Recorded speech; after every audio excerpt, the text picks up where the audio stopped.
राम राम हरे हरे, हरे कृष्णा कृष्णा कृष्णा हरे हरे, हरे राम राम राम हरे हरे, हरे कृष्ण कृष्ण कृष्ण हरे हरे. हरे राम राम राम हरे हरे, हरे कृष्णा कृष्णा कृष्णा हरे हरे. कुंडलिका वरदे हरी विठ्ठल श्री ज्ञानदेव तुकाराम पंढरीनाथ भगवान की जय. माऊली ज्ञानेश्वर महाराज की जय. जगद्गुरु तुकाराम महाराज की जय. शांती ब्रह्म एकनाथ महाराज की जय. सब संतन की जय. बाल गोपाल की जय. सततम कीर्तयन्तो मा यतन्तच्छ दृढव्रतः नमस्यन्तच्छ मा भक्त्या नित्ययुक्ता उपासते. प्रस्तुत सेवेकरिता घेतलेला श्लोक हा 9व्या अध्यायातील 14व्या क्रमांकाचा आहे. आज आपल्याला या ठिकाणी नैमित्तिक अशा प्रकारची सेवा माझ्यासारख्या यत्किंचित पामराकडे आलेली आहे. आपल्याला माहितीच आहे की वैकुंठवासी हरिभक्त परायण श्रीधर कृष्णा गोतारणे यांच्या उत्तर कार्याच्या प्रित्यर्थ ही सेवा आलेली आहे. सेवके करावे सांगितले काम त्याशी हुतूपण म्हणू नये या न्यायाने मला या कार्यक्रमासाठी निमंत्रित केलं. वास्तविकता मानवी जीवन हे दुःखाने भरलेलं आहे. मुळातच हे जीवनच दुःखमय आहे. वर्णन केलेले शास्त्रकारांनी संत महात्म्यांनी वर्णन केलेले आहे. दुःख बांधवडी आहे हा संसार, सुखाचा विचार नाही कोठे. सुखाचा विचारच नाही. समर्थ म्हणतायत की जगी सर्व सुखी असा कोण आहे, विचारी मना तुझी शोधून पाहे. जगामध्ये सुख मिळण्याचं ठिकाण सांगितलेलं आहे, पण संत महात्म्यांनी शास्त्रकारांनी सांगितलेलं आहे की दुःख बांधवडी आहे हा संसार, सुखाचा विचार नाही कोठे. किंवा संसार दुःखमुळे चौकडे इंगळ, विश्रांती नाही कोठे. रात्रंदिवस तळमळ. विश्रांती नाहीच. जन्माला आल्यापासून आपली खटपट त्याच्यासाठीच चाललेली आहे.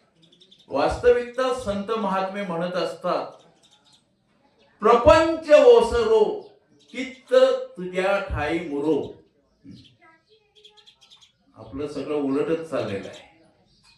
प्रपंच जो आहे तो ओसरला पाहिजे. आणि प्रपंच जशी नदी ओसरते म्हणजे त्याचा प्रवाह कमी होतो. ओसरणं कमी होणं.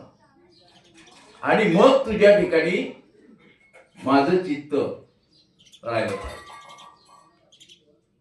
माझे चित्त तुझे पायी राये ऐसे करी भवा तारी दाता. या ठिकाणी आमचे हे जे बाबा आहेत, आपल्या जीवनामध्ये सार्थकता निर्माण केली त्यांनी. तुका म्हणे जन्मा आल्याचे सार्थक, विठ्ठलाची एक देखलिया. जन्माला माणसं भरपूर येतात. आज विचार केला तर अनेक जन्माला येतात. गवताच्या पात्यासारखी जन्माला येतात. परंतु जीवनातले सार्थकता निर्माण करणं हे फार थोड्यांच्या वाट्याला आलेलं आहे. त्यांनी वैकुंठवासी गुरुवर्य धुंडा महाराज देगुलकर यांच्या हस्ते या वारकरी संप्रदायाची दीक्षा घेतली. आणि आज मोठ्या संत महात्म्यांमध्ये ते झुंडा महाराज देगुलकर यांची ओळख आहे आणि त्यांच्याकडून गुरुदीक्षा घेतल्यानंतर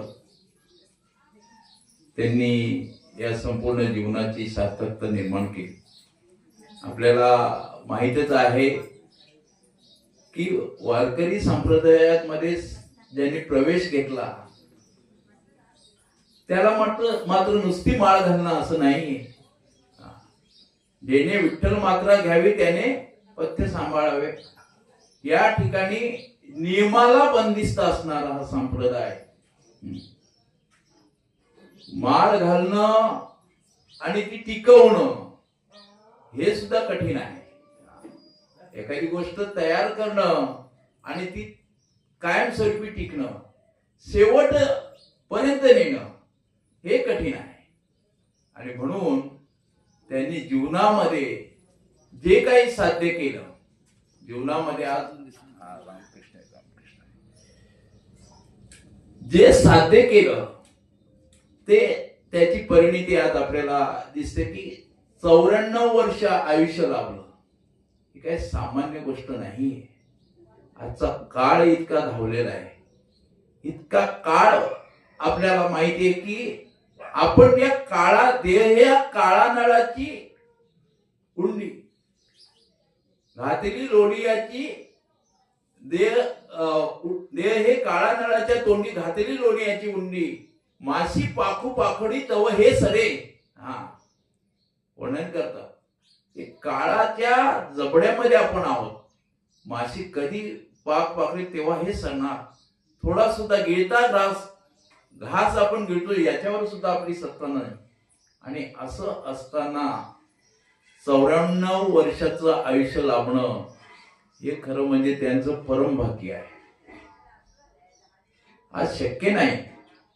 आज सगळं आयुष्य आपलं कमी होत गेलेलं आहे सगळ्यांचं. कितीही विज्ञान आपलं पुढे गेलं तरी. पण ही जुनी माणसं आहे की ज्यांनी परमार्थ साधलेला आहे, ज्यांनी चांगला आहार घेतलेला आहे. या आहारावर आहे. आज आपल्याकडे पैसा झालाय पण आहार चांगला राहिला नाही आपला. मग भले तो शाकाहार असेल, मांसाहार असेल, कुठलाही असू द्या, मी त्याच्याबद्दल मी जातच नाही. पण शुद्ध सात्विक आहार राहिलेला नाहीये. आहारामध्ये किती पैसे देऊन तुम्ही आणा, त्याच्यामध्ये एका डॉक्टरांनी वर्णन केलेलं आहे की जवळजवळ 90% माणसं ही डायबिटीस मध्ये जाणार आहे. 90% माणसं. विचार करण्यासारखी गोष्ट आहे की सर्व रासायनिक खताचा मारा असणारे आपण पदार्थ खात आहोत. नाईलाज आहे, दुसरा पर्याय नाही आपल्यासमोर. अन्न हे खाल्लंच पाहिजे. परंतु ज्यांनी हा जो चांगला सात्विक आहार घेतला त्यांचं आयुर्मान जे आहे खूपच आयुर्मान. आता मला ऐकायला भेटलं की यांचे आजोबा 107 वर्षाचे आयुष्य लाभलं. दुर्मिळ गोष्ट. संत महात्म्यांनी शतकडिले ते अर्धरात्र खाय. 100 वर्ष मनुष्याचं आयुष्याचं हे सांगितलेलं आहे. त्यातलं अर्धरात्र झोपेत जातं. बालत्व, पीडाक्षय रोग आणि अशा अवस्थेमध्ये पूर्ण सेंचुरी गाठणं हे कठीण आहे. यांनी महाराजांनी बाबांनी सेंचुरी गाठलेली आहे जवळजवळ. आणि म्हणून खरोखर त्यांनी जीवन साधलं. जीवनामध्ये एक केलं. परमार्थ साधणं ही काही साधी गोष्ट नाहीये. आणि म्हणून या ठिकाणी मी मुद्दामहून अशा प्रकारचा हा श्लोक कुठला घ्यायचा, कुठली वेळ काय आहे, काळ काय आहे, याला अनुसरून अशा प्रकारचा हा श्लोक या ठिकाणी घेतलेला आहे की सततम कीर्तयन्तो मा यतंतस्व दृढव्रतः. कारण सतत अखंड आपण बऱ्याच वेळेला अखंड हरिनाम सप्ताह म्हणतो. पण ते अखंड हरिनाम सप्ताहामध्ये अखंड नामस्मरण होतच असं नाहीये. मग कसं आपण ज्ञानेश्वरी वाचली, त्याच्यानंतर हरिपाठ, त्याच्यानंतर प्रवचन, हरिपाठ, कीर्तन, पण मध्ये थोडासा खंड पडतोच. जगद्गुरु तुकाराम महाराज म्हणतात की माझ्या जीवनामध्ये 3 गोष्टीमुळे खंड पडला. शिंक आली, जांभई आली आणि खोकला आला. यावेळेस माझ्या जीवनामध्ये खंड पडला नामस्मरण करण्याचा. नाहीतर माझं सदा नाम घोष करू हरी कथा, सदा नाम सततम चिंतयंतो मा. का कीर्तनाचे नि नटनाचे, नाशिले व्यवसाय प्रायचित्ताचे, हे जे नामचे नाही पापाचे ऐसे केले. याच्यावर सुंदर माऊलींनी निरूपण केलेलं आहे ओवीबद्ध. भगवद्गीतेमधले 700 श्लोक आणि त्याचं रसाळ निरूपण कोणी केलं असेल तर जगामध्ये अनेकांनी भगवद्गीतेचं निरूपण करण्याचा प्रयत्न केला, पण एकमेवाद्वितीय ग्रंथराज ज्ञानेश्वरी जी माऊलींनी निर्माण केली. माझ्या मराठीचा बोलू कौतुके, अमृता ते पैदा जिंके, ऐशी अक्षरे रसिके मेळविन. हा मराठीचा अभिमान ज्याने बाळगला आणि म्हणून ये मराठीचे नगरी ब्रह्मविद्येचा सुकाळू करी, घेणे देणे सुखजीवरी ओ देईया जगा. आणि असं सुखाचं साम्राज्य निर्माण करणारी हा ग्रंथ बाप ग्रंथ गीता आणि त्याचं रसाळ निरूपण गीता अलंकार नामज्ञानेश्वरी. म्हणून ग्रंथराज ज्ञानेश्वरी जी आहे, वाचावी ज्ञानेश्वरी, डोळा पहावी पंढरी, हे 2 ग्रंथ जीवनामध्ये आपल्या उतरले पाहिजेत. नाही तर जनाबाई म्हणते एक नामा म्हणे ग्रंथ श्रेष्ठ ज्ञानदेवी, एक तरी ओवी अनुभवावी. जास्त नाही. लोक म्हणतात 100 ओव्या वाचल्या, 1000 ओव्या वाचल्या, नवीन ग्रंथ ज्ञानेश्वरीचं पारायण केलं, त्याची फलश्रुती आहेच, नाही असं नाही. पण अनुभव आला पाहिजे. अनुभव आले अंगात या जगात येत असो, अनुभवाला उतरलं पाहिजे, त्याची अनुभूती प्रचिती आली पाहिजे, तर तो खरा परमार्थ आहे. आणि म्हणून या ठिकाणी तरी कीर्तनाचे नि नटनाचे, नाशील व्यवसाय प्रायचित्ताचे, हे नामचे नाही पापाचे ऐसे केले. हे कीर्तन रूपी ही नामसंकीर्तन साधन पै सोपे.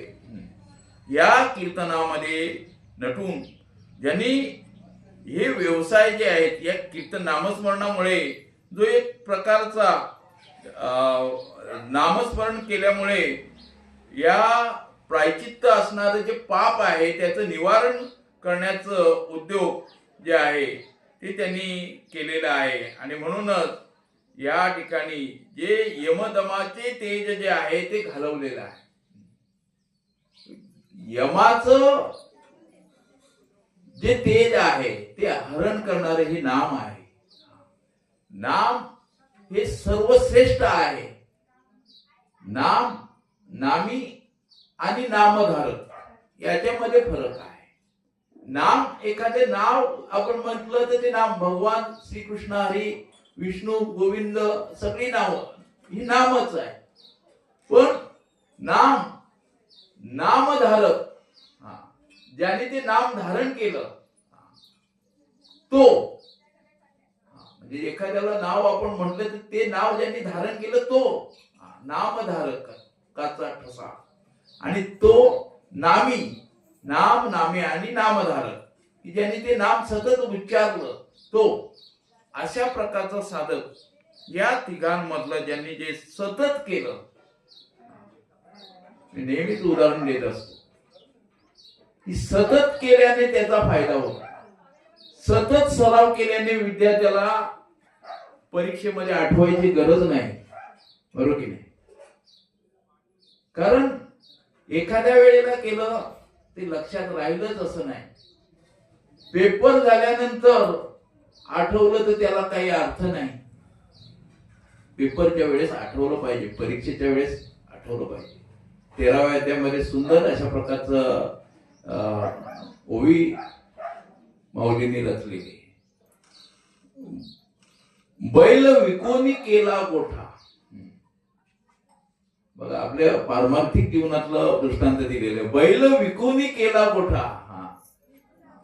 पुषा सोडून केला राव, असं एक पुढची एक ओवी आहे, त्यालाच लागून सांगण्याचं तात्पर्य की बैल विकला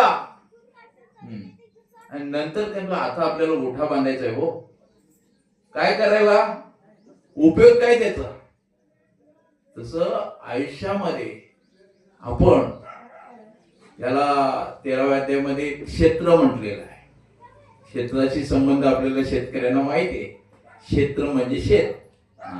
प्रत्येकाला इथे बसलेले तुमचं क्षेत्र किती विचारलं तर प्रत्येक जण वेगवेगळे क्षेत्र सांगितलं, बरोबर की नाही. आपल्या सरकारी भाषेमध्ये हे क्षेत्र संन्यासी शरीर रूपी क्षेत्र आहे. हे क्षेत्र काय आहे, शरीर आहे, हे क्षेत्र आहे. आणि त्याची नांगरणी तुम्ही काय काय पेराल त्याच्यावर अवलंबून आहे.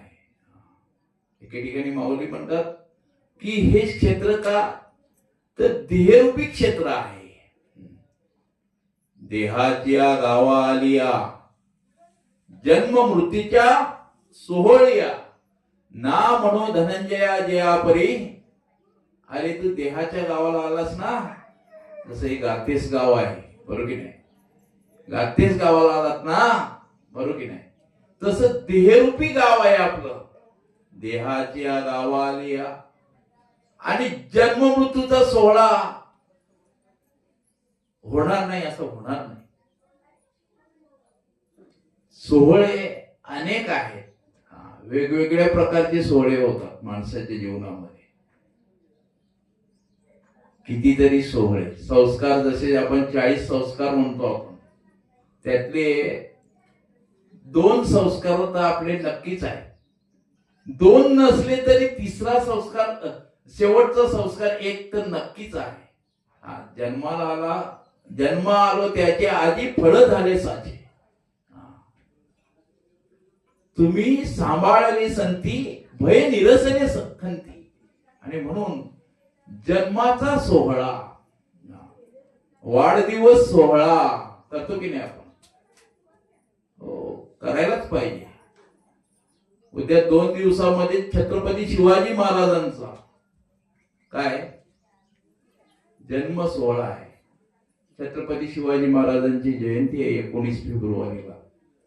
आली ना जन्म सोहळा. मी तर म्हणतो जन्म सोहळ्याच्या बाबतीत माझा अजिबात विरोधच नाही, असलाच पाहिजे. नवे नवे मी तर म्हणतो 2-2 वेळेस करा, तिथी माहित असेल तर. आता बाबांचं वर्षश्राद्ध याच तिथीला पुढच्या वर्षी होणार आहे.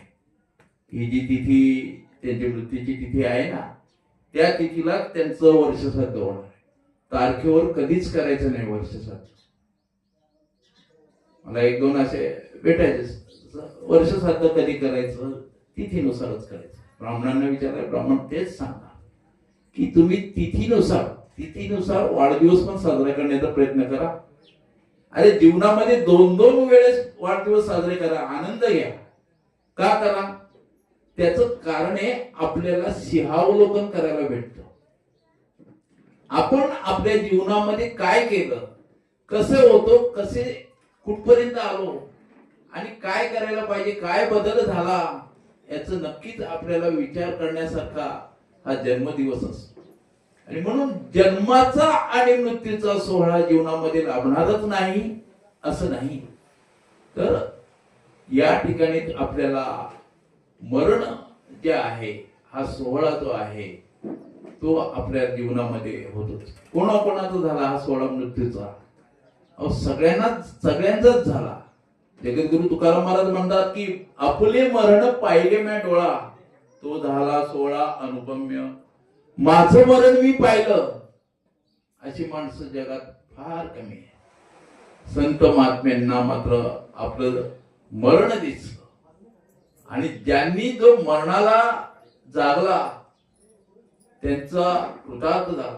ते वैकुंठवासी, आम्ही वैकुंठवासी आलो याची कारणाशी, बोलिले जे ऋषी साच भावे वर्ताया. मुळात आम्ही वैकुंठवासी, पण आलो या ठिकाणी कशाला? ऋषी मुनी जे सांगून गेलेले आहे, साच भावे वर्ताया. म्हणून ते आपल्यासारखे दिसतात. जे वर्तती दिसती देही, देही ना माघारी, वरून आपल्यासारखे दिसणार, परंतु त्यांचं निमित्त त्या प्रतिमा. संत नव्हते जगा माणसा सारिखे. संत हे जगामध्ये दिसायला दोन्ही दिसती सारखी, वर्म जाणे तो पारखी. ज्याला वर्म त्यातलं कळलं. आणि म्हणून या ठिकाणी यमू म्हणे काय यमावे, दमू म्हणे कवना ते दमावे, तीर्थे म्हणती काय खावे, दोष ओखदाशी नाही. दोष जे आहेत आपले, ते दोष जाण्याकरता आपण तीर्थयात्रा करत असतो. पण तीर्थयात्रा करताना त्या ठिकाणी हरिपाठामध्ये सुंदर सांगितलेलं. काय सांगितलेलं आहे? त्रिवेणी संगमी नाना तीर्थे भ्रमी, चित्त नाही नामी तरी ते व्यर्थ. ती तुमची नुसती यात्रा होईल, यात्रा, तीर्थयात्रा नाही होणार. एखादं पर्यटन स्थळाला तुम्ही जाल, त्या ठिकाणी नामस्मरणाला जीवनामध्ये महत्व आहे. जीवनामध्ये अंतकाली ज्याच्या मुखामध्ये नाम आलं, अंतकाली मुखा नाम ज्याच्या आले, त्याच्या जीवनामध्ये सुखाची प्राप्ती झाली. आणि म्हणून सुखवशी ठाई बहुपायी संतांच्या, संतांच्या ठिकाणी सुखाचा वास आहे. ते सुखगा कीर्ती तुझं दावी जेल दिठी. आत्मयाची भेटी जीवाशी होय. त्या जीवाला परमात्मा कळला, त्याला, त्या जीवाला परमात्म्याची भेट झाली, परमात्म्याची भेट झाली, ती सुख आहे. एरवी संसार दुःख मूळ. आणि म्हणूनच यम म्हणतो मी काय खावं? कोणाच्या बाबतीत? ज्यांनी जीवनामध्ये परमार्थ केला, ज्यांनी शरीरी साधले परब्रह्म. तस तर शरीर दुःखाचे कोठार.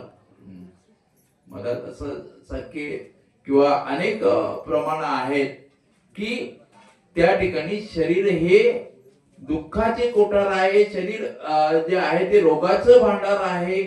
शरीर दुर्गंधीचं थार आहे. नाही अपवित्र शरीर आहे. शरीरासारखे अपवित्र दुसरं काही नाही. इतकं शरीराबद्दलचं वर्णन आलेलं आहे. आणि म्हणून या शरीरामध्ये जर आपण साध्य होय केले, शरीर साधिले परब्रह्म, मात्र शरीर सुखाचे घोसरू. उलट पण सांगले हे सुखाचं घोसरू आहे.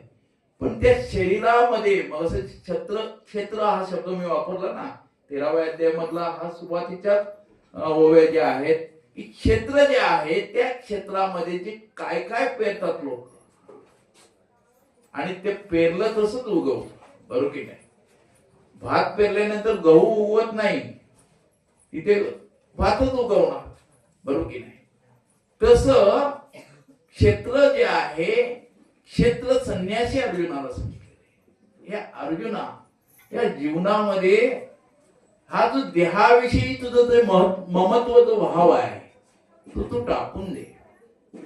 कारण हे जणू काय आहे, भाड्याने आणलेले, भाड्याचं शरीर आहे आपलं. आणि ते उसणं आणलेलं आहे. देह हे पाचाचे आणले उसणे. पाचाचं उष्ण आणलं. पाचाचं काय उष्ण आणलं?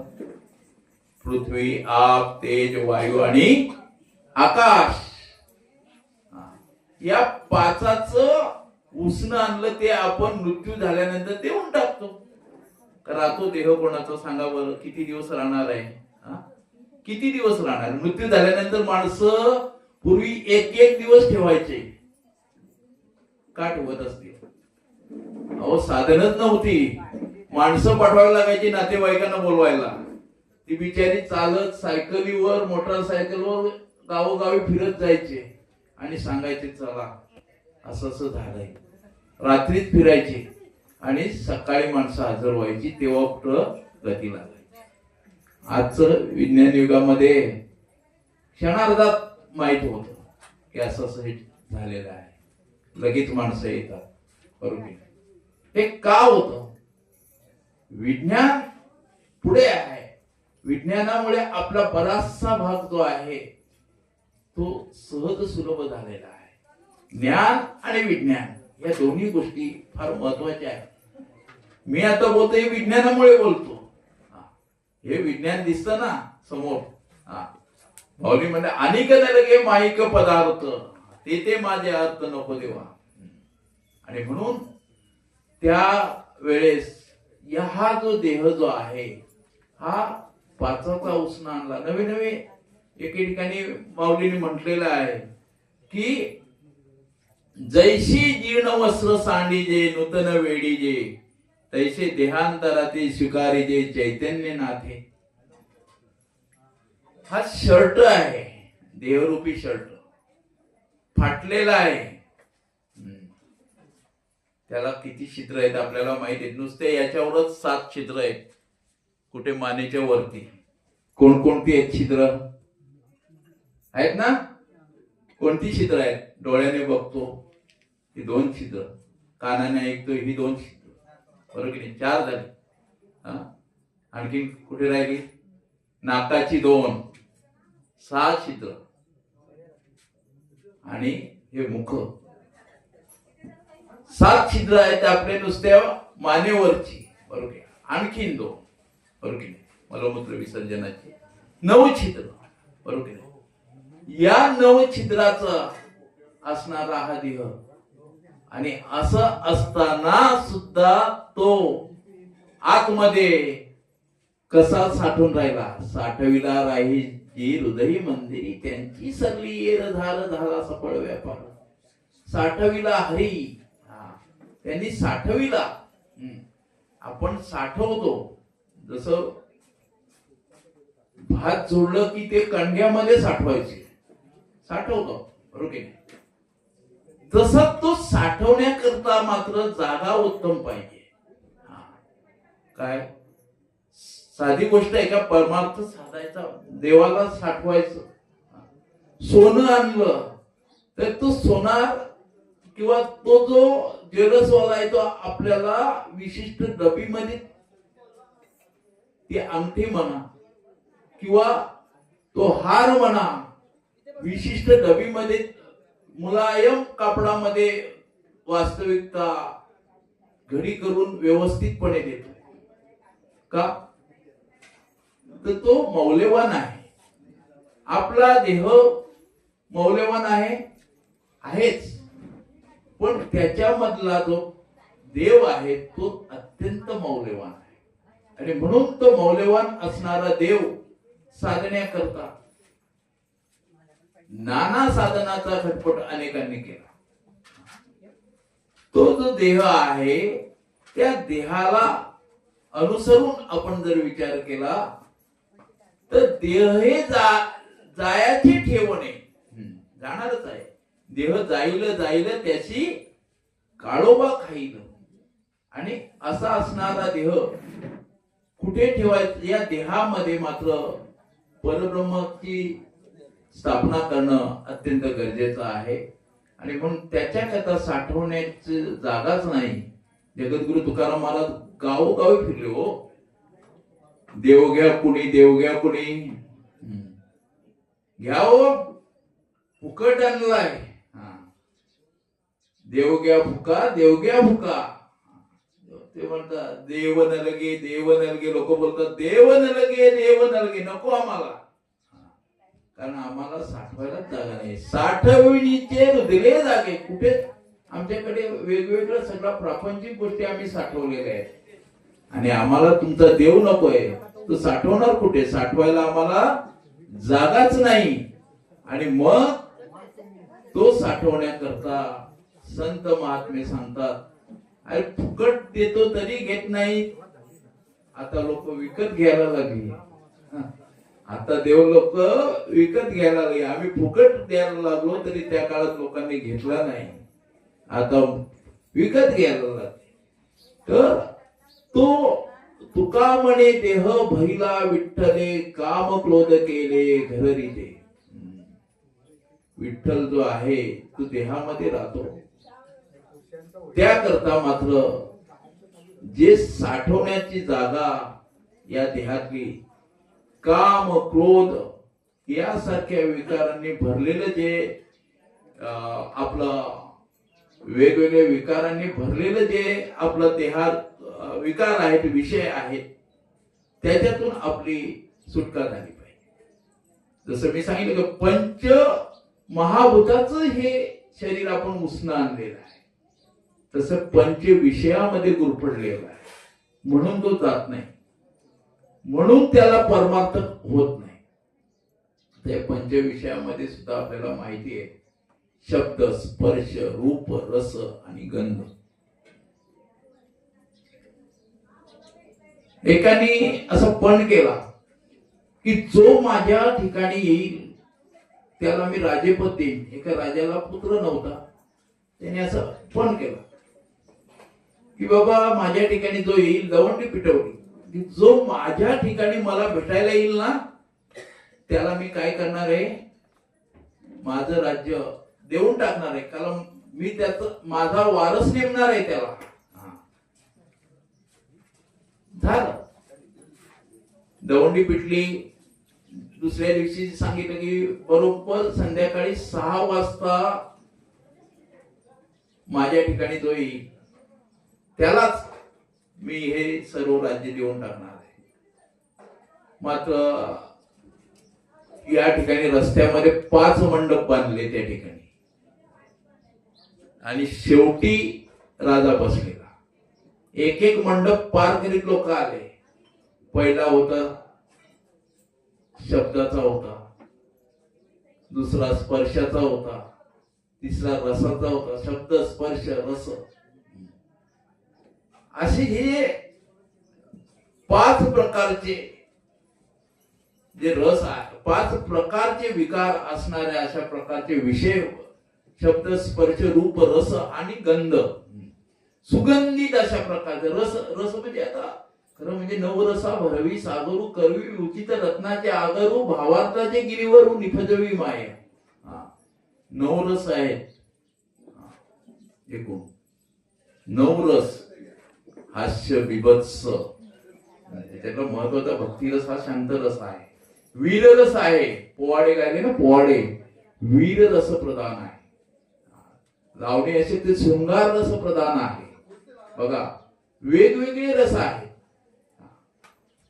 तर त्या रसात युक्त असणार वेगवेगळ्या प्रकारचे त्या ठिकाणी मात्र वेगवेगळे पदार्थ काही ठिकाणी मांडलेले होते. वेगवेगळ्या ठिकाणी काही काही नृत्य चालू होतं. वेगवेगळ्या ठिकाणी काय काय असं भरपूर होतं त्या मंडपामध्ये. माणसं तिथेच गोंधळली. आताच्या काळामध्ये लोक मॉल मध्ये जातात ना, वस्तू काहीच घ्यायची नसते, 100 रुपयाची पण वस्तू घ्यायची नसते, पण तो जातो ना, तो 5,000ची खरेदी करून येतो. का? ती मांडणी तशी केलेली असते आकर्षक, आणि आकर्षकाला तो भुलतो. म्हणून जीव त्याला भुलतो, आणि भुलल्यामुळे त्याला पुढे जाताच आलं नाही. कित्येक लोक आले, पुढे जातच नाही, त्या ठिकाणी त्या विषयामध्ये गुंतले. तो हरिण त्या एखाद्या वाद्यामध्ये गुंततो, आणि मग त्याला तो पकडला जातो. विषयामध्ये हत्तीला पकडण्यासाठी हत्ती दुसऱ्या बाजूला ठेवली जाते, आणि मध्ये खड्डा खोदला जातो, आणि त्याच्यामध्ये वरती असं आवरण काहीतरी ठेवलं जाते की तो हत्तीला दिसणार नाही. हत्ती येतो आणि ते त्याच्यात पडतो. विषयामध्ये बलाढ्य असणारा हत्ती सुद्धा पडतो. आणि म्हणून विषय ओढी भुलले जीव, आता त्यांची कोण करीले किव. विषयात बरबटलेल्या लोकांना परमार्थ साधता येत नाही, आणि म्हणून परमार्थ साधण्याकरता हे विषय काम क्रोध केले घररीते, हे विषय बाजूला, विकार बाजूला केला, त्यांनी परमार्थ साधला. बाबांनी जीवनामध्ये परमार्थ साधला याच कारण आपल्याला असं दिसतं ते तुम्हा आम्हाला सांगून गेलेले ते अर्थाने की नामस्मरण करा. पहाटे उठून त्यांचं नामस्मरण सुरू झालं. रामकृष्ण हरी मंत्राचं उच्चारण केलं आणि म्हणून त्यांनी स्वतःच सार्थक केलं. तुमचं आमचं पुढे कसं होईल हे काय सांगता येत नाही, बरोबर की नाही. पण तुमच्या आमच्या जीवनामधला जो आनंद जो आहे तो मात्र भक्तीच्या रसाने. आणि म्हणूनच या ठिकाणी सांगितलं ऐसे माझेनी नाम घोषे नाहीशी करती दुःखात नाहीशी करती विश्वाची दुःखे अवघे जगची महासुखी दुमदुमीत भरले. माझं नाम घोष एक अभंग आहे. सदा नाम घोष करू हरी कथा सतत सततम चिंतयंतो मा. सदा नाम घोष सदा छंद या नामाचा घेतला असे. रात्रंदिवस आम्हा युद्धाचा प्रसंग जरी असला तरी त्यावेळेस आम्ही नामस्मरण केलंच पाहिजे. माऊलीने इतकं सोपं सांगून ठेवलं इतकं. आणि सगळं प्रहर तुझेच आहेत. किती प्रहर आहेत दिवसाचे? 8 प्रहर सांगितले. 8 8 प्रहरा माझारी अरे मोटकी निमुषी भरी दे तू जाय. मोटक निमुष म्हणजे क्षण. क्षणाच्या बाबतीत जगद्गुरु तुकाराम महाराजांनी म्हटलेले क्षणोक्षणी हाची करावा विचार तरावया पार भवसिंधू नाशिवंत देह जाणार सकळ आयुष्य खातो काळ सावधान. सावधान आपण फक्त लग्नाच्या वेळेस अनेक वेळा ऐकतो, बरोबर की नाही. समर्थ सावधान झाले. दासबोधासारखे ग्रंथ लिहिला, मनाचे श्लोक लिहिले, बरोबर की नाही.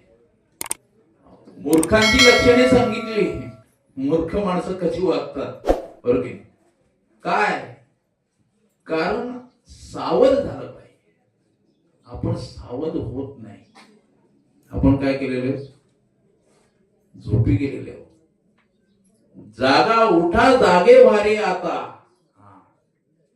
एक ठिकाणी श्लेष अलंकार आहे. श्लेष अलंकार, श्लेष अलंकारामध्ये काय सांगितलं जातं की एकाच शब्दाचे 2 अर्थ सांगितले जातात व्याकरणाच्या याच्या भाषाशास्त्राच्या नियमानुसार. त्याच्यामध्ये कीर्तनाशी तुम्ही नर हो जागा. कीर्तनाला तुम्ही माणसानं जा. जा कीर्तन आहे बाबा, रात्रीसला जा कीर्तनाला नर हो तुम्ही जागा. दुसरा त्याच्यातला अर्थ आहे कीर्तनाशी नर हो तुम्ही जा आणि गा.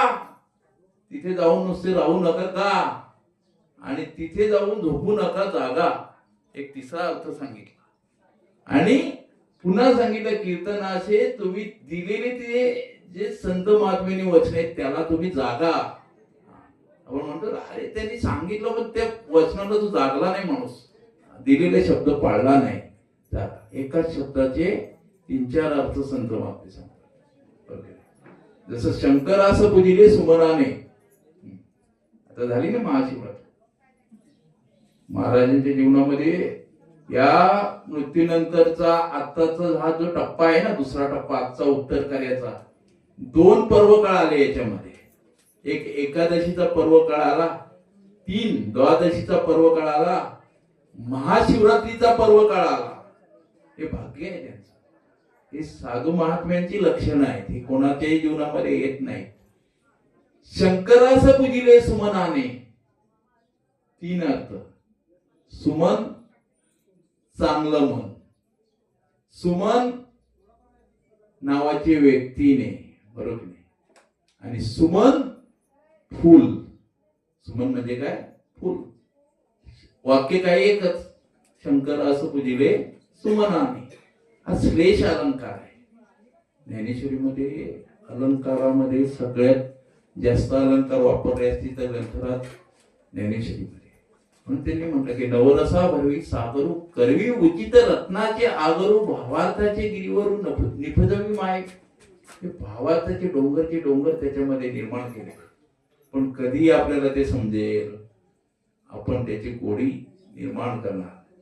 तैची तुझी गोडी लागो मज, परिमळाची धाव भ्रमर ओढी, तैची तुझी गोडी लागो मज. ती गोडीच लागत नाही आपल्याला, कारण गोडी निर्माण होण्याकरता, गोड निर्माण होण्याकरता शब्द इथे बघा. शेवट तो माझा बहु गोड झाला. आलो निजाच्या शेवट कधी होतो गोड चांगला सांगा. गोड काहीतरी शेवटी आपण खाल्ल्याने गोड होतो का? तर नाही.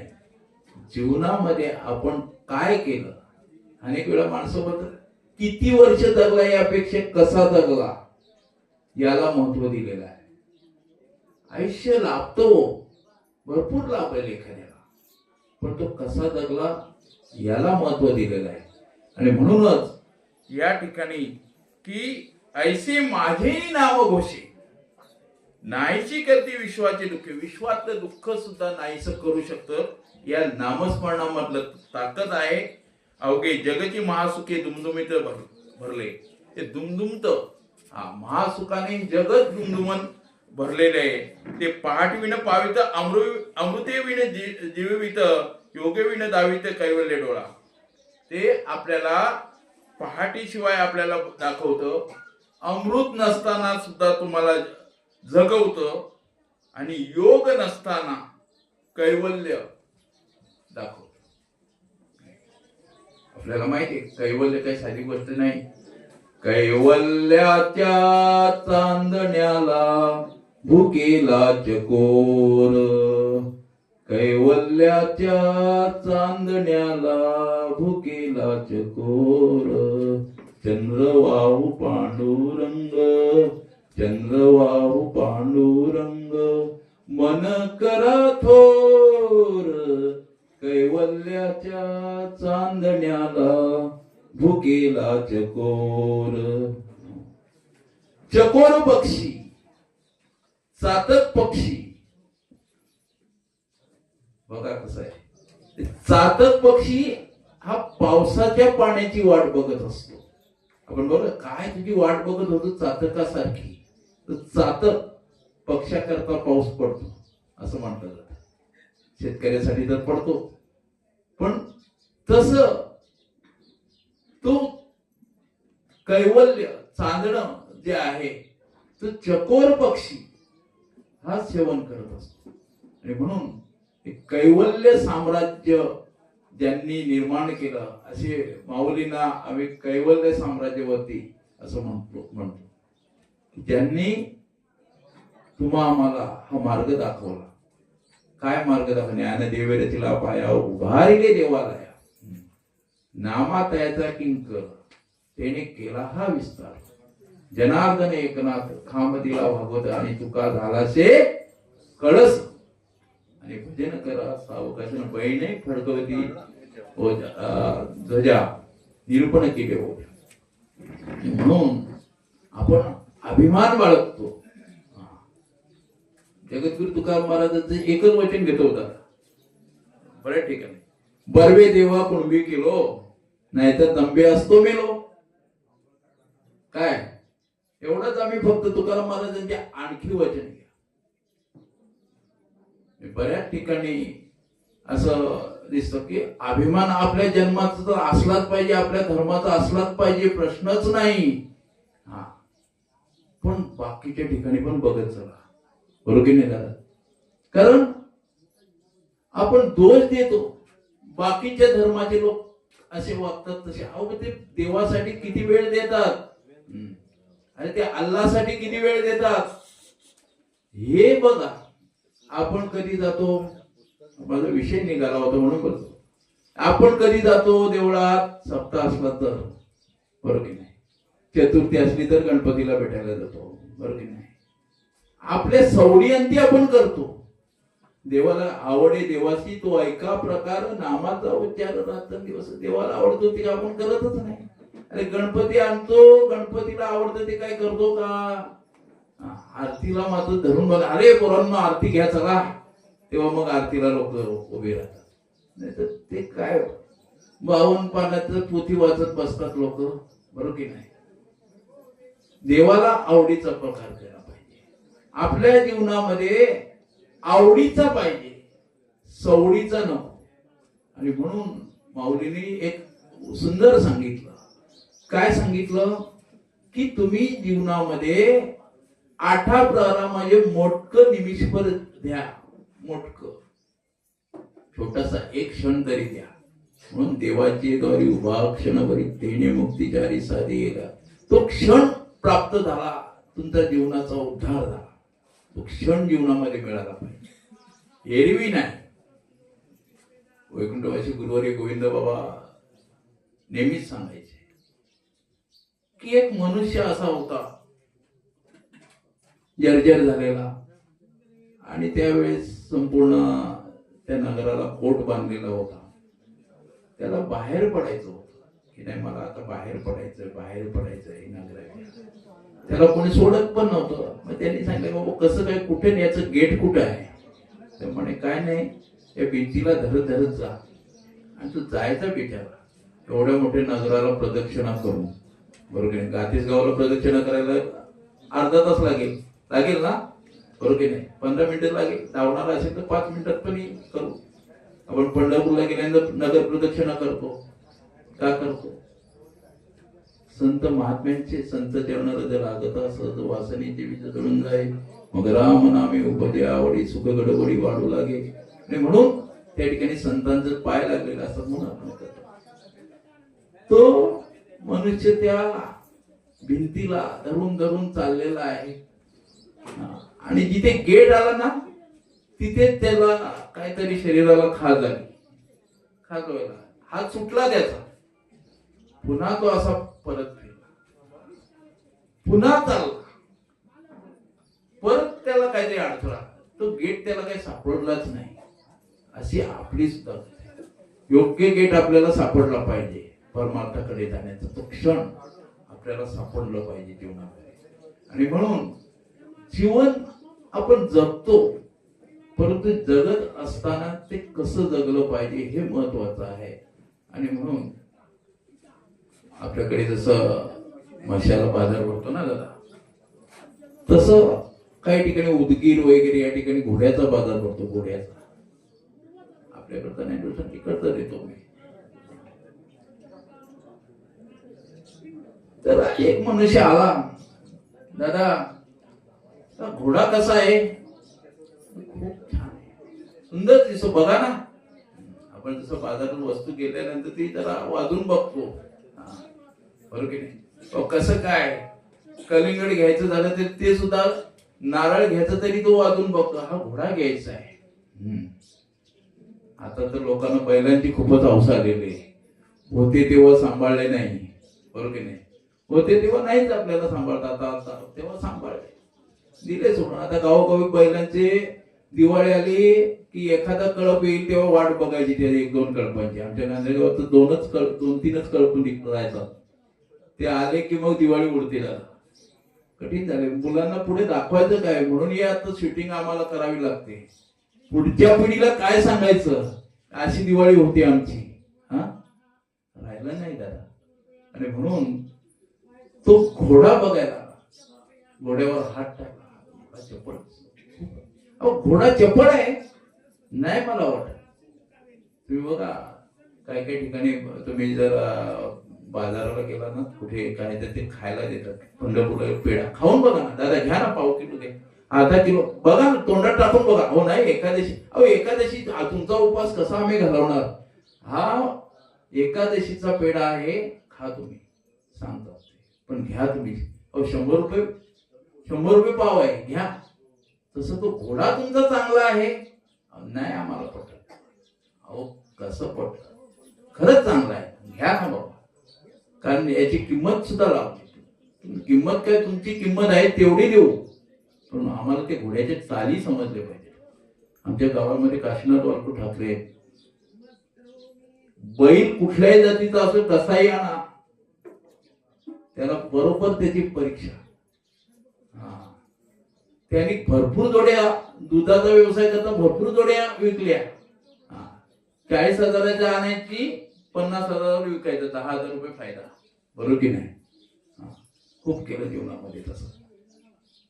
चाली काय ते घोड्याला, म्हणजे घोडा खूप चांगला आहे, चांगला दिसतो याला काय अर्थ नाही हो, त्याची चाली काय नाही, नाही खरंच खूप चांगला आहे.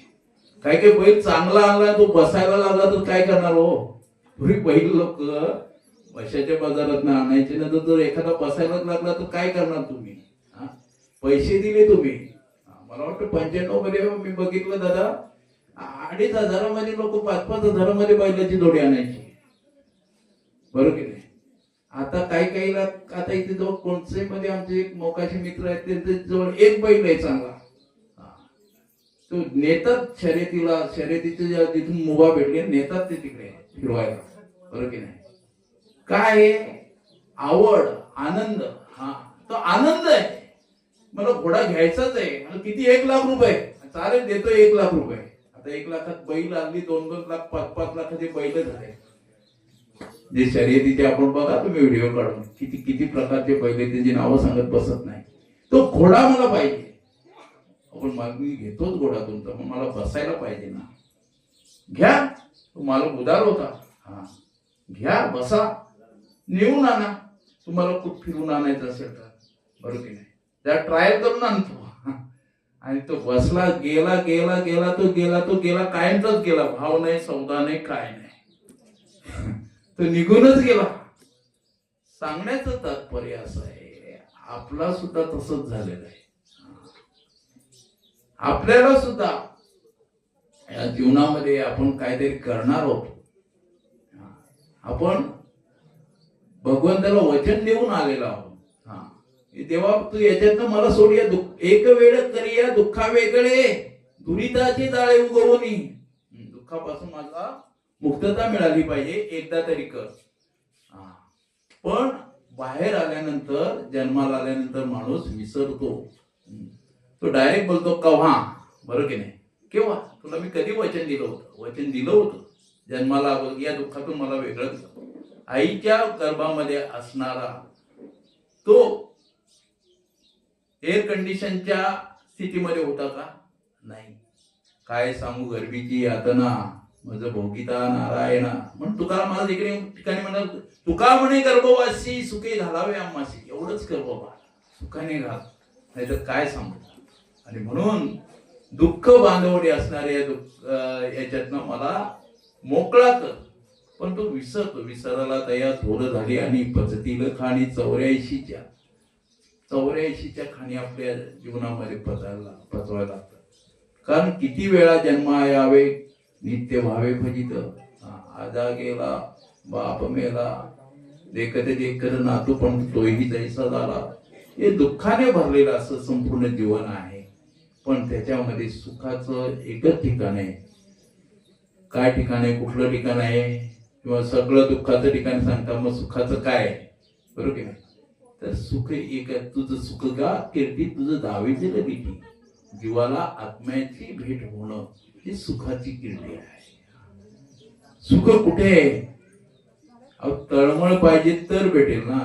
एखादा विद्यार्थी दादा म्हणेल मला 95% SSC मध्ये काढायचे, 12वी मध्ये किती टक्के काढायचे, 75% काढायचे, बोलतो कमी. नीट मध्ये मला जास्तीत जास्त गुणाने पास व्हायचं आहे, मला डॉक्टरला जायचंय, नुसतं सांगून जमणार आहे का. अहो त्या अभ्यासाची तळमळ पाहिजे. तू किती तास अभ्यास करतो, त्यातलं किती ग्रहण करतो, किती आत्मसात करतो, याला महत्व आहे. तस ती तळमळ जर असे सुखा लागी करीशी तळमळ, तरी तू पंढरीशी जाय एक वेळ. तू नुसता सुखी होणार नाही, तू अवघाची सुखरूप होसी, आणि शेवटी इथेच आलं, जन्म मरणाचे दुःख विसरसी. जन्म आणि मरण या दोन गोष्टीमध्ये बंधलेला आपला देह जो आहे, याच्यातून जन्म मरणाचं दुःख विसरायला आपल्याला नक्कीच भाग पाडेल. आणि या करता आपण मात्र काय केलं पाहिजे, सततम चिंतयंतो मा. शेवटी येईल का, गॅरंटी देणार का. अखंड हरिनाम सत्ता याचे, किंवा कीर्तन भजन जे आहे ती याच्यासाठीच आहे की शेवटी आपल्याला मुखामध्ये नाम येईल याची गॅरंटी काय आहे? अंतकाली मुखात नाम आले ज्याच्या अंतकाली नाम ज्याच्या मुखामध्ये आले, अंतकालेचे मामेव, अंतकालामध्ये स्मरण नित्य एकता उपासना, त्याच स्मरण आलं पाहिजे, तो मुक्त झाला. पण सगळ्यांच्यात येईल का याच्याकरता सतत त्याचा सराव पाहिजे, सतत नाम असलं पाहिजे. नामस्मरण ज्याचा सतत जर येत असेल मुखामध्ये, तर शेवटची जर वाचा गेली तरी सुद्धा तो करून घेत असतो, आपोआप होत असतो. आमच्या गांधेगावचे 2 व्यक्ती, एक गेली आणि एक आहे आज, काशीनाथ बाबा वैकुंठवासी, काशीनाथ अंगोठाकरे. ते वाट बघायची माझी कधी येतो, कारण म्हातारे माणसांना काही लागत नाही, त्यांच्याशी बोलणारा माणूस लागतो, काहीच लागत नाही. तुम्ही काही देऊ नका त्यांच्याकडे, त्यांचा विषय एक विषय तो झाला त्यांचा हरी. कधी महिन्यातनं गेलो 15 गेलो की 1-1 तास सोडायचे नाही, बोलत बसायचो आम्ही. त्यांना सुख वाटायचं, मला त्यांच्याकडे काहीतरी मिळायचं. विषय प्रापंचिक नाही, आध्यात्मिक विषय. आणि म्हणून आता सुद्धा एक आहे, ते सुद्धा सतत आता वय झालंय, जवळजवळ 95 वय झालेलं आहे. रामचंद्र महालू ठाकरे पाटील, रामचंद्र महादू पाटील, त्यांचं सुद्धा तेच. मी आलो की ती तिकडनं यायची, काय समजत नाही, हे अंतरीचे धावे स्वभावे पाहिजे. त्यांना काय वाटतं, हे परमार्थातले ज्या माणसं आहेत त्यांना त्यांचा विषय तोच झाला. मग अशी विषयावर बोललो ना, एक विषय तो झाला त्यांचा हरी. त्यांनी किती वया भरल्या रामकृष्ण हरीच्या, तसं या बाबांनी भरपूर लिहिलं. रामकृष्ण हरी, देवाचं नाव जे लिहिलं, अनेक वया तोंडाने उच्चार केला, आणि म्हणून शेवट त्यांचा चांगला झाला. आणि म्हणून मरण जे आहे, तुका म्हणे एक मरणेची सरे, उत्तमची उरे कीर्ती मागे. मरण जे आहे ते सरून जात, आणि शेवटी काय होतं, कीर्ती उत्तम राहते त्या जीवनाची. माणसं कधी कधी मृत्यू पावतात, तर त्यांची कीर्ती कायम राहण्याकरता त्यांनी जीवनामध्ये जर काय केलं असेल तरच त्यांच्याबद्दल बोलणार लोक. 15 वर्ष सरपंच होते, बरोबर की नाही, काहीतरी केलं ना त्यांनी गावासाठी, केलंच असणार, प्रश्नच नाही. काहीतरी केलं म्हणून त्यांची कीर्ती राहते, आणि काहीच केलं नाही तर लोक त्याची अपकीर्ती करतात, बरोबर की नाही. जीवनामध्ये ज्यांनी काहीतरी केलं असेल, जीवनामध्ये ज्यांनी कर्तृत्व दाखवलेलं आहे, त्यांचं नाव अजरामर राहते. आणि म्हणून आपल्याला माहिती आहे की जगामध्ये एखाद्या राजाचं नाव विसरून जातं. ज्या काळामध्ये ग्रंथराज ज्ञानेश्वरी निर्माण झाली, त्या ज्ञानेश्वरी कधी निर्माण झाली, शके 1212 तरी ते टीका केले ज्ञानेश्वरी, सचिदानंद बाबा आदरी लेखक झाला. पण त्या काळातला राजा कोण होता हो, असा प्रश्न विचारला तर चटकन सांगता येत नाही. त्याचं उत्तर आहे आपल्याकडे. काय उत्तर आहे की त्या काळातले रामदेव राय यादव यांचं राज्य देवगिरी किल्ल्यावर होत, आणि त्या देवगिरी किल्ल्यावर असणार रामदेव राय राजे त्या काळातली एवढे सुंदर ग्रंथ का निर्माण झाले, तर द्राक्षाच्या वेलीला दूध घातलं जायचं, आणि त्यामुळे द्राक्ष सुद्धा सुंदर यायची, गोड यायची. आणि त्या काळातलं ही तुम्ही जर बघितली, मी बऱ्याच वेळेला म्हणत असतो की कधीतरी आपण वेरूळ इथलं कैलास लेणं बघायला जाऊ. काय किमया आहे, एकाच दगडामध्ये वरून खाली कोरत कोरत कोरत कोरत खाली, आधी कळस मग पाया रे. मंदिर बांधलं तर अगोदर पाया असतो का कळस वरती टांगलेला असतो, सांगा बरं. पायाचा अगोदर असतो आणि मग कळ. पण तिथे मात्र आपल्याला ते कलेची दाद दिली पाहिजे. कलेमध्ये आधी कळस मग पाया केलेला आहे. आणि म्हणूनच या ठिकाणी संत महात्म्यांची जी रचना आहे किंवा आज जेवढे जेवढे ग्रंथ तयार झालेले संतांनी तयार केलेले आहेत त्या ग्रंथांना तोड नाही. काळ लोटला, कितीतरी काळ लोटला, कलित काल कौतूहल, त्याला न भूतो न भविष्यती. किती काळ लोटला तरी सुद्धा ते त्याचं महत्व कमी होणार नाही. आणि म्हणून संत महात्मे तयाचे विसाट शब्द सुखे म्हणून येती वेद. जगद्गुरु तुकाराम महाराज म्हणतात की वेदांपेक्षा श्रेष्ठ वेदांनाही नाही कळला अंत पारे याचा कानडा राजा पंढरीचा. वेदांचा तो अर्थ अमासीच ठावा एरांनी वावा भारमाथा. आम्हाला तो अर्थ कळला आणि म्हणून तुम्हा आम्हाला सांगितलं की जगद्गुरु तुकाराम महाराजांचं वचन. आणि म्हणून जीवनामध्ये ज्यांनी जगा काळ खाय आम्ही माथा दिला पाय, जगाला काळाच्या जबड्यामध्ये तो उभा आहे. जैसा ददुरे सापे गिळीत आहे उभा ते मासिया वेटाळी जीवा. ज्ञानेश्वरीमध्ये ओवी आहे सुंदर की बेडकाच्या तोंडामध्ये साप असावा का सापाच्या तोंडात बेडूक असावा, सापाच्या तोंडात बेडूक असावा, बरोबर की नाही. आणि त्याचं जे ओरडणं आहे, बरोबर की नाही, परंतु त्याच्या समोर छोटे छोटे कीटक येतात, तो खात राहतो. कोण? बेडूक. तशी आपली अवस्था झालेली की आपण मरणाच्या दाढेत असलो आणि त्याच्यात आपल्याला जसं वैकुंठवासी गोविंद बाबा नेहमी दृष्टांत द्यायचे की एक मनुष्य जंगलामध्ये पळत सुटला आणि पळता पळता एका आडामध्ये पडला. पडता पडता एका डहाळीला त्याने पकडलं आणि त्या डहाळीवर होतं आग आणि त्या आग्यातला एक एक थेंब त्याच्या अंगावर पडत होता. तर वाघ लागला पाठी म्हणून तो तिथे गेला. खाली उतरावं तर साप दिसला, नागोबा दिसतो खाली. वरती बघितलं तर वाघ खायला आहे आणि इकडे मात्र आग्याच्या माश्या चावत आहे. एवढं कठीण आहे तरी सुद्धा तो माश्या वेटाळी जीवा तो काय करतो. एवढी माणसाची तृष्णा ही वाढत असते आणि या तृष्णेपासून आपल्याला सुटका मिळावी या करता अखंड अशा प्रकारचं नामघोष, सदा नामघोष, सततम चिंतयन्तो मा हे जनापरी उपासते किंवा सततम या ठिकाणी सदा सतत नामघोष करणं हे सगळ्यात महत्वाचं. मी या ठिकाणी खूप खूप धन्यता देईन की या 6 जणांनी, या 4 भावांनी, 2 बहिणींनी या ठिकाणी बाबांचं खरं म्हणजे परम भाग्य आहे की त्यांनी या उत्सवामध्ये त्यांना परवण्या आल्या.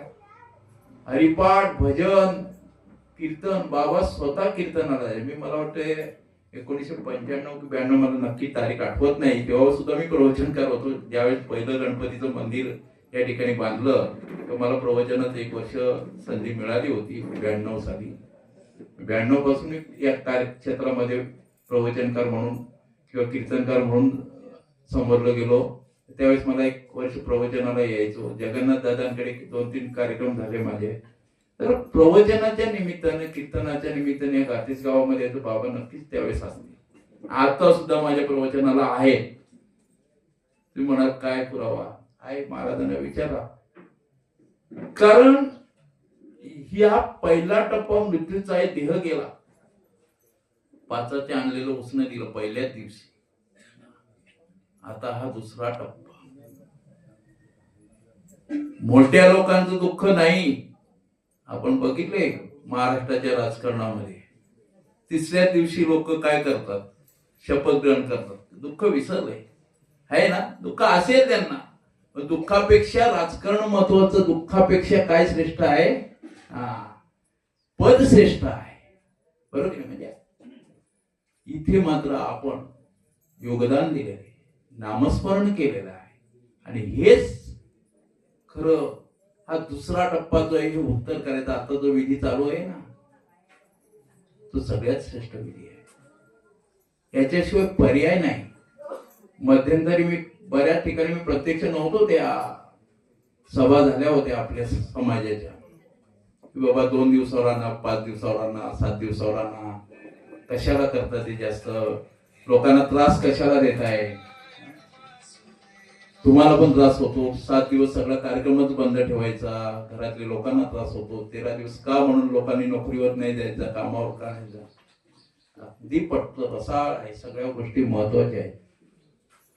पण जो मनुष्य गेला ना, त्याला सद्गती प्राप्त होण्याकरता 13वा दिवस हा गरुड पुराणामध्ये लिहिलेला. एक तर पुराणांना छेद द्या, पुराणांचं ऐकायचंच नाही. तुम्ही दुसऱ्या दिवशी उत्तर कार्य करून कामावर जा, काय हरकत नाही मला. प्रश्न असा आहे की शास्त्राने जे काही सांगितलेलं आहे, जो विधी आहे तो सांगितला. हा दुसरा टप्पा जो आहे हे सगळ्यात महत्वाचा आहे. त्याला आपण पिंडदान करत असताना, पिंडाला पाणी देत असताना, रामकृष्ण त्यांनी तर शरीरे साधिले परिब्रह्म, त्यांनी तर जीवनामध्ये साध्य केलं स्वतः. पण आपण पाणी देत असताना रामकृष्ण हरीचा उच्चार करीत जर पाणी दिलं तर आणखीन त्याला 80,000 वेगाने त्या ठिकाणी पोहोचण्याकरता त्यांना बळ मिळतं. दान देणं, गरुड पुराणामध्ये भरपूर काही काही सांगितले की दानम दमच्च यज्ञेच्छ.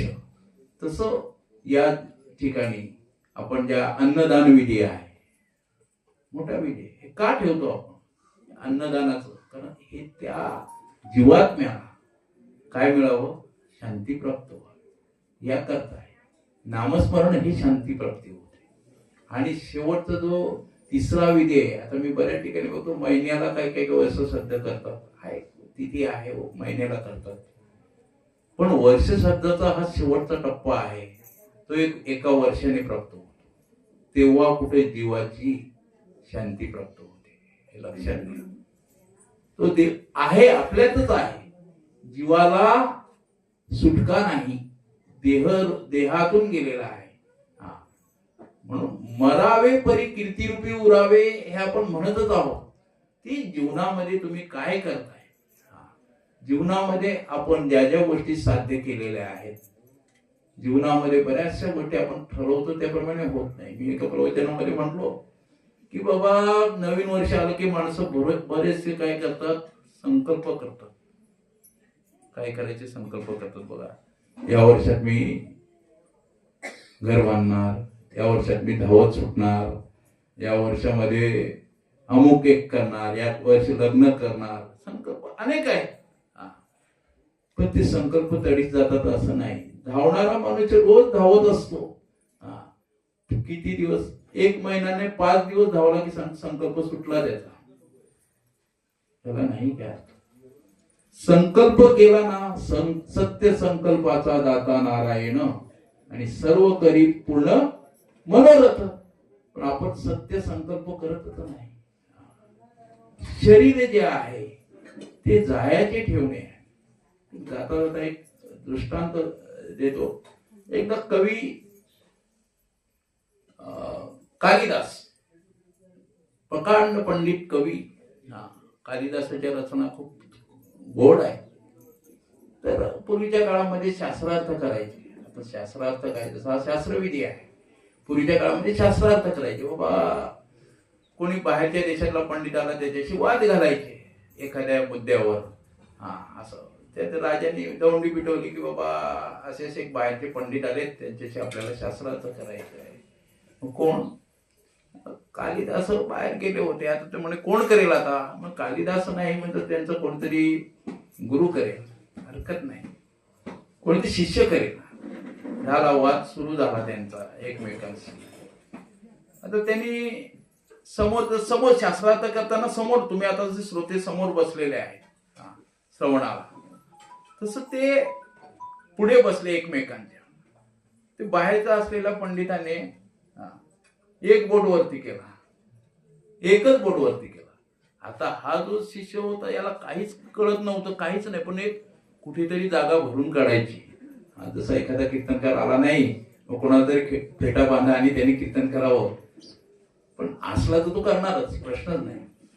त्यांनी 2 बोट वरती केली, त्यांनी हार मान्य केला. मग त्यांनी काय सांगितलं, 5 बोट वरती केली, 5 बोट वरती केली. तिकडचा जो बाहेरचा आलेला पण पंडित, त्याने कालिदासाचं नाव असणारा मनुष्य, त्यांनी सांगितलं नाही, असं केलं, असं केलं,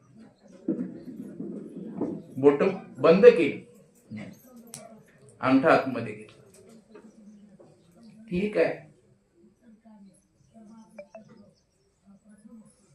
तर अशा प्रकारचे ज्यावेळेस वाद त्यांचा सुरू झाला, त्या बाहेरच्या पंडितांनी शेवटी राज्यावर ते हे असतं की बाबा आपण हारलो तर कठीण आहे, आपण 2 दिवस जिंकतो तो एक विजयाच्या पताका आपण फटाक्याने फटाके वाजवतो, जिंकलोच पाहिजे, प्रश्नच नाही, बरोबर की नाही, भारत पाकिस्तान.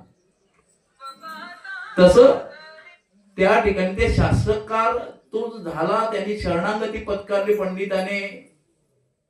त्यावेळेस त्यांनी विचारलं की बाबा हे कसं काय, खूप तुमचा गावचा तुमचा पंडित खूप हुशार आहे. म्हटलं कसं काय हुशार आहे, म्हणजे हे असं असं झालेलं आहे. काय, मी फक्त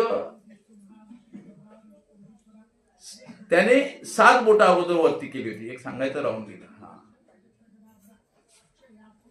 तर ती 7 बोट जी होती ती बाबा 7 समुद्र आहेत, त्याच्यामध्ये एक मेरू पर्वत आहे, त्याच्यानंतर 5 बोट, मला वाटते 5 बोट उभी सांगितली बाबा त्यांनी.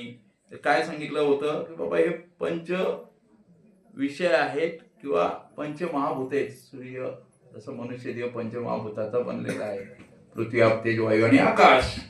तर तो 5 आहेत. मग या 5 तर ती एका देहामध्ये आहे, हे त्याच्यामध्ये सांगितलं.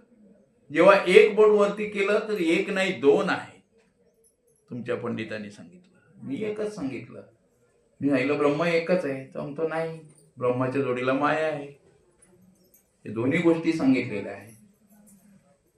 मग शेवटच्या वेळेस ह्या सगळ्या गोष्टी कशा काय झाल्या, तर म्हणे हे बरोबर आहे. म्हणून मी जो प्रश्न विचारलाय 5, मग इकडच्या याला विचारलं आपल्या नंतर, बाबा हे तुला कसं साध्य, एवढं ज्ञान कुठून प्राप्त झालं, ते बाहेरचा पंडित एवढा हुशार, त्याला तू कालिदास नसताना एवढी उत्तरं दिलीस. काय नाही, हे मोघम, मी मारलंय दगड आणि ते लागले असं. म्हणजे काय नाही, त्याला वाटलं बाबा तू 7 भाकरी खात असशील. मी सांगितलं 7 खातो, पण मधले बदल खातो, 3.5 खातो. रात्री 3.5 आणि सकाळी 3.5, हे लागले दगड बरोबर. त्यांनी सांगितलं की तुझा 1 डोळा फोडीन. मी सांगितले तुझे 2 डोळे फोडीन. म्हणून मी 2 बोट वरती केली. तिकडच्या पंडिताला ब्रह्म आणि माया लक्षात आलं. त्याने सांगितलं तुझ्या कानामध्ये चपराक देईन, चापट मारेन, आपल्या भाषेत कानाखाली चापट मारेन. मी सांगितलं मी बुद्धा देईन, ठोसा देईन, ठोसा. एवढंच झालं. आणि म्हणून मी जिंकलो. म्हणजे तसं नाही, त्यांनी त्याचा अर्थ वेगळा घेतला आणि म्हणून तू जीवनामध्ये यशस्वी होण्याकरता ज्ञानाची तर गरजच आहे. ते ज्ञान पैका भरवे, जरी म्हणे हाती आणावे, तरी संताया बजावे, सर्वस्वेशी तनु मनु जीवे चरणाशी लागावे, अगर्वता करावे दास्य सकळ. आणि म्हणून दास्यत्व निकटत्व हनुमंते पैके. का हे दास्यत्व? समर्थ रामदास स्वामींनी जर गावोगावी मारुतीरायांची मंदिरे उभारली नसती, ती बलोपासना, शरीर जे आहे, शरीर साध्य होय केले, शरीर साधिले परिब्रह्म, हे झालं नसतं. शरीराचं जे पोषण व्हायला पाहिजे, ज्या पद्धतीने शरीर आपलं बलवान व्हायला पाहिजे, वास्तविकता बलवान इंद्रिय झालेली आहे, ती नको व्हायला पाहिजे. दिले इंद्रिय हात पाय कान डोळे मुख बोलाया वचन, जेणे तू जोडसी नारायण. ते जोडतच नाही. अजामेळ पाप राशी होता, अनेक पाप केली होती त्याने, परंतु त्या पाप योजनेतून तो मुक्त झाला. कारण का? पापाने भरलेलं संपूर्ण आयुष्य, तरी सुद्धा त्याच्या तोंडातून नारायण हा उच्चार आला. कशामुळे? त्या मुलाच्या निशाने. मुलाचं नाव नारायण ठेवलं आणि म्हणून त्या नारायण नारायण इकडे नारायण तिकडे जा असं बोलता बोलता त्याच्या तोंडातून परमेश्वराचं उच्चार. आज आपली देवांची नावं मुलांच्या नावामध्ये नाहीतच, आहेत का जरा परीक्षण करून बघा. जनाबाई मुक्ताबाई यांची नाव गायब झालेली आहे, बरोबर की नाही? जुन्या काळातल्या लोकांची हो ठेवली नाव होती. तसं नारायण नाव त्याने पुत्राच्या लोभाने नाव त्याचं घेतलं, पण ते यमाचं आणि यांचं त्या ठिकाणी यमाच्या दूतांचं आणि विष्णूच्या दूतांचं भांडण झालं, बरोबर की नाही? बाबा हे माझं गिराईक बघितलं तर बाबा शेवटी नारायण हे उच्चार आलं आणि म्हणून हे माझं आहे. त्याची संपूर्ण यादी चित्रगुप्ताकडे काढली आणि खरोखर शेवटी जे काही केलेलं आहे ते सगळ्यात श्रेष्ठ अशा प्रकारचं नामस्मरण आहे. आणि म्हणून तुम्ही कुठल्याही लोकांनी घ्या, हरी बोला भांडता, हरी बोला कांडता. गोंदवलेकर महाराजांच्या जीवनामधले एक सुंदर एक दृष्टांत आलेला आहे. त्यांचं असं कशा तरी कारणामुळे गोंदवलेकरांच्या जीवनामध्ये त्यांची प्रवचने म्हणून प्रसिद्ध आहे. त्यांचं एक पुस्तक नामविषयक प्रवचने गोंदवलेकर महाराजांची, कधी तरी जीवनामध्ये वाचली पाहिजे. तर त्याच्या एक चरित्रामध्ये असं एक उल्लेख, काहीतरी कारणामुळे एका व्यक्तीशी ते भांडायला लागले. हरी बोला भांडता, हरी बोला कांडता. आता कांडणं राहिलंच नाही, भांडणं आहेत, कांडणं आता राहिलं, मुसळ गेली ना उखळ गेलं आहेत दाखवायला, नाही का? तसं म्हणतो, सुंदर माझे जाते ग हरी फिरे ग बहुत, ओव्या गाऊ कौतुके तू ये रे बा विठ्ठला. तर जात राहिलंच नाही, चक्कीच आली, बरोबर की नाही? पण प्रश्न असा झाला की ते भांडायला लागले. भांडता भांडता अचानकपणे मंदिरची काहीतरी घंटा वाजली. ते तिथे भांडण विसरले आणि ते बोलले की दादा आपण आतापर्यंत भांडत होतो, आता आपलं भांडण थांबलेलं आहे, आता आपण चला जाऊया काय करायला, मंदिर मध्ये जाऊ, आता आरतीची वेळ झालेली, घंटा वाजलेली. भांडायचं काय? भांडलो आपण तत्वानुसार भांडलो, पण आता भांडायचं नाही. आता काय करायचंय? नामस्मरण करायचंय. ही संत महात्म्यांची लक्षण आहे. हे वर्तत दिसती देही देहीना माधारी, वरून आपल्या देहाने दिसतात, परंतु नामस्मरण हे त्यांचं अखंड चालू असतं. वैकुंठवासी गोविंद बाबा यांच्या सान्निध्यामध्ये मला काही काळ घालवायला मिळाला. माझं परम भाग्य आहे की ते बोलवायचे. मे महिन्यामध्ये आम्ही ग्रंथराज ज्ञानेश्वरीचं पारायण तिथे करायचो. ते त्यांचं मठ होता ना जुना, त्या ठिकाणी. आणि त्या वेळेस त्यांचा कृपाप्रसाद जो आहे तो आम्हाला सेवन करायला मिळायचा. तो वरदास्त. त्याच्यासाठी आळंदी पंढरपूरला तुम्हाला भाऊ जायची, मला भाऊ बोलायचे नाही, भाऊ जायची गरज नाही, तुमच्यावर वरदास्त, तुम्ही शिक्षण घ्या. आजच्या काळामध्ये शिक्षणाला सगळ्यात महत्व दिलेलं आहे. शिक्षण हे महत्वाचं आहे. एरवी या गोष्टी प्राप्त होतात, पण शिक्षण हे आताच्या काळातली गरज आहे आणि ती ओळखून आपण शिक्षणासाठी सुद्धा जास्तीत जास्त वेळ दिला पाहिजे. आपली मुलं MPSC UPSC एक्झाम कशी देतील याच्याकडे सुद्धा लक्ष दिलं पाहिजे. हे सुद्धा जीवनातली सार्थकता निर्माण होते. जीवन साधं सोपं सरळ करण्याकरता तत्व जे आहे, आपण जीवनामध्ये उठल्यानंतर जसं थोडासा व्यायाम आपण करतो किंवा थोडंसं चालणं होतं, बोलणं होतं, पण खाणं होतं ना, ते खाण्याकरता मात्र काही नित्यनेमाविनं कुठल्याही प्रकारचं अन्न भक्षण करायचं नाही. काहीतरी तुळशीला पाणी घालणं म्हणा, उदबत्ती लावणं म्हणा, एक तरी ओवी वाचणे म्हणा, ग्रंथ वाचणे म्हणा, याने आपली सार्थकता आहे. हे काहीतरी द्या. मोठं की निमिषभरी देत जाईल, मग आपला दिवस चांगला जातो, प्रश्नच नाही. आणि म्हणून जीवनामध्ये ज्यांनी ज्यांनी सतत नामस्मरण केलं त्यांची अनेक उदाहरणं या ठिकाणी देता येतील. म्हणून किती किती वेळ घ्यायचं प्रवचन काय, वारकरी संप्रदायातलं खरं म्हणजे प्रवचन मी 1 तास करतो.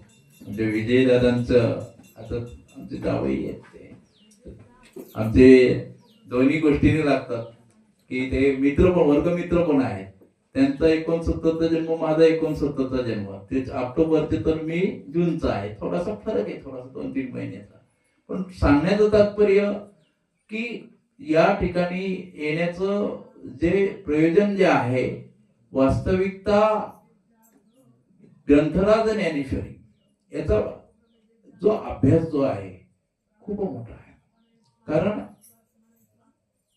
हे शब्द नव्हते, हे शब्द जे आहेत कसे, साच आणि मवाळ मिथळे आणि रसाळ शब्द जैसे कळलोळ अमृताचे, असं मऊ असणारे साच आहे. सत्य साच खरे नाम विठोबाचे बरे, असे असणारे ग्रंथराज ज्ञानेश्वरी.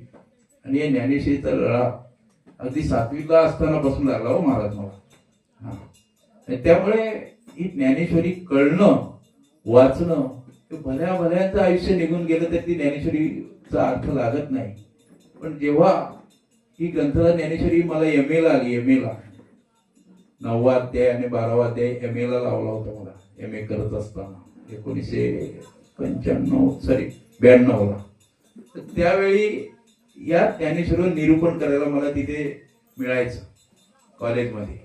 आणि त्यामुळे आणखीन अभ्यास करावा असं आणखीन वाटावं लागलं. म्हणून ग्रंथराज ज्ञानेश्वरी आपल्या जीवनामध्ये 2-3 ग्रंथ फार महत्वाचे आहेत. की जगद्गुरु तुकाराम महाराजांची गाथा, एकनाथी भागवत आणि ज्ञानेश्वरी, हे 3 ग्रंथ सगळ्यात श्रेष्ठ वारकरी संप्रदायात. हरिपाठ तर आलाच, अमृतानुभव पण आलाच, प्रश्नच नाही. पण या 3 ग्रंथांमुळे तुम्हाला नक्कीच या जीवनाची सार्थकता कळते. आणि जसं समर्थ संप्रदायामध्ये दासबोधाला अतिमहत्व दिलेलं आहे, दासबोधामध्ये सुद्धा जो रामाचा उच्चार करायला पाहिजे, ज्या रामाची साठवण करायला पाहिजे, त्या रामाच्या संदर्भातल्याच ज्या काही गोष्टी सांगितलेल्या आहेत. तसं वारकरी संप्रदायामध्ये विठुरायाला, पांडुरंगाला आपण सदैव अशा प्रकारचं साकडं घातलं पाहिजे. म्हणून या शरण जावे सर्व भावे देवाशी, तो हा उतरील पार भव दुस्तर नदीचा. ते भव रूपी नदीतनं आपली सुटका करणार, याकरता आपण म्हटलं सततम चिंतयंतो, त्याचं नामस्मरण करा. संत महात्म्य कसं, तुल्य निंदा स्तुती मौनी संतुष्टो येन केनचित. ती निंदा स्तुतीपासून दूर गेले. कोणी निंदा करा, निंदा कोणी वंदा आमचा सहिताचा, तुल्य निंदा स्तुतीर मौनी संतुष्टो येन केनचित. आणि म्हणून सततम ते काही करा, आपल्याबद्दलचा सततम अशा प्रकारचा भाव. आणि म्हणून असणारा हा जीवामध्ये आपलं कर्म श्रेष्ठ पाहिजे. आणि कर्माने आपलं जीवन, कारण तीच बाबी कर्म जसे करणार त्याच पद्धतीने आपल्या जीवात्म्याला गती प्राप्त होत असते. ती गती प्राप्त होण्याकरता सतत त्याचं नामस्मरण करणं. कारण सेवे ज्ञान अभ्यासात ज्ञानात ध्यान विशेषते, ध्यानात कर्म फल त्याग शांतीरनंतर. जगात सर्वश्रेष्ठ अशा प्रकारचं ज्ञान आहे. ज्ञानात ध्यान विशेष, ज्ञानापेक्षा ध्यान विशेष आहे. ध्यानात कर्म फल त्याग, कर्म करायचं आणि त्या कर्माचा फलाची अपेक्षा करायची नाही. भगवद्गीतेचं एकमेव साध्य आहे. फळ देणारच आहे तुला, फळ मिळणारच आहे. कर्म करत राहा, फळ मिळणारच आहे. म्हणून कर्म फल त्याग, त्याच्यात ही परमात्म्याची शांती प्राप्त होत असते. या ठिकाणी आपल्याला माहिती आहे की बाबांनी आपल्या जीवनामध्ये जे काही केलं ते विशिष्ट अशा प्रकारचं नाव, एवढ्या 94 वर्षाच्या याच्यामध्ये आपल्या देहामध्ये येऊन या आयुष्यामध्ये, आयुष्याच्या साधने सच्चिदानंद पदवी घेणे, एवढा अधिकार कृपा अवलोकने नारायणे दिलेला, एवढा अधिकार आपल्याला प्राप्त झाला, तो त्यांनी साध्य केला. आणि म्हणून त्यांनी या ठिकाणी स्वातंत्र्यपूर्व काळामध्ये कठीण परिस्थितीमध्ये आपल्याला माहिती आहे की त्यांनी दुकानाचं काम वगैरे केलं. ओल्ड पॅटर्न मॅट्रिक, हा आता ही डिग्रीचा अभ्यास करावा लागेल. ओल्ड पॅटर्न मॅट्रिक, तर कालच एक असाच शब्द आला होता मॅट्रिक. मला सर मॅट्रिक म्हणजे काय? मॅट्रिक म्हणजे 10वीची परीक्षा असं सांगितलं. पण पूर्वीच्या काळामध्ये म्हणे आमचे वडील म्हणतात 11वीला मॅट्रिक होती. म्हटलं होती, आता 10वी. आता जसजसा अभ्यासक्रमाची संरचना बदलते, आता पुन्हा नवीन संरचना सुरू झालेली आहे. ती हळूहळू येईल. हळूहळू ढाळे ढाळे केतुलेनी एके वेळे. तसं त्यांनी या भावंडाच्या शिक्षणाची जबाबदारी घेतली. आणि विशेषतः म्हणजे सकाळचं त्यांचा जो नित्यनेम होता, जसं काकडा, स्नान, प्रार्थना, राम मंदिरात म्हणजे लेखन किंवा मंदिरामध्ये जाणं, हे त्यांचा नित्यक्रम. त्याच्या 15 वर्षामध्ये बिनविरोध सरपंच, हे सुद्धा त्यांनी त्यांच्या वाट्याला आलेलं एक सामाजिक कार्य, राजकीय कार्य असं म्हणायला हरकत नाही. आणि गणपती उत्सवात ते नेहमीच 12 वाजता उठून पूजेची सुरुवात त्यांची असायची. पूर्णपणे अशा सगळ्या गोष्टी जीवनामध्ये केल्या. म्हणून त्यांचं मरण, तुका म्हणे एक मरणची सरे उत्तमाची उरे कीर्ती मागे. त्यांचे पुत्र दिगंबर, आशा, विजय, किशोर, सुलभा आणि महेश, अशी ती एक 4 पुत्र आणि 2 कन्या यांनी त्यांची जी सेवा केली, ती सेवेचा महिमा जो आहे तो फार महत्वाचा आहे. सकळ तीर्थाचे धुरे जे का माता पितरे, ते सेवेची लोण केली. आजचा काळ खूप वाईट आहे. आई वडिलांसाठी कोणी वेळ द्यायला बघत नाही. आपल्याकडे देतात. बऱ्याच ठिकाणी वृद्धाश्रमाची निर्मिती झालेली आहे. मग असंच बोललो की या गोष्टी सेवा केल्याशिवाय मेवा भेटत नाही. आणि म्हणून सेवेचं दान, पितृवचन सेवापती, हीची विष्णूची महापूजा, अनुभव नाही तुझा. आणि म्हणून याकरता आई वडिलांची सेवा करणं हे सगळ्यात बर्वे पुण्यलिके काय केली, त्यांची आई वडिलांची सेवा केली म्हणूनच आपल्याला निदान पांडुरंगाचं दर्शन घेता येतं. आणि म्हणून ही सेवेचा महिमा फार मोठा आहे. जसं असेल त्या पद्धतीने आपण सेवा केली पाहिजे. म्हणून मला एक आठवण होते की बऱ्याच वेळेला काही काही गीतं, काही काही संत महात्म्यांची वचनं ही आपल्याला आठवत राहतात. आणि त्यातून आपल्याला नक्कीच मार्गदर्शन मिळत असतं आणि आपण पुढे जात असतो. एका कवीने असं काहीतरी म्हटलेले, ऐक त्याची हा करे. काय हाक ऐकायला पाहिजे? कधीतरी जाऊन विचारपूस केली पाहिजे. वडिलांची विचारपूस केली पाहिजे. काय पाहिजे, कसं पाहिजे. तू थांब जरासा, ऐक त्याची हाक करे. लई अवघड आहे गड्या, काय उमगा या बाप रे. अवघड आहे. बाप कळला पाहिजे जीवनामध्ये.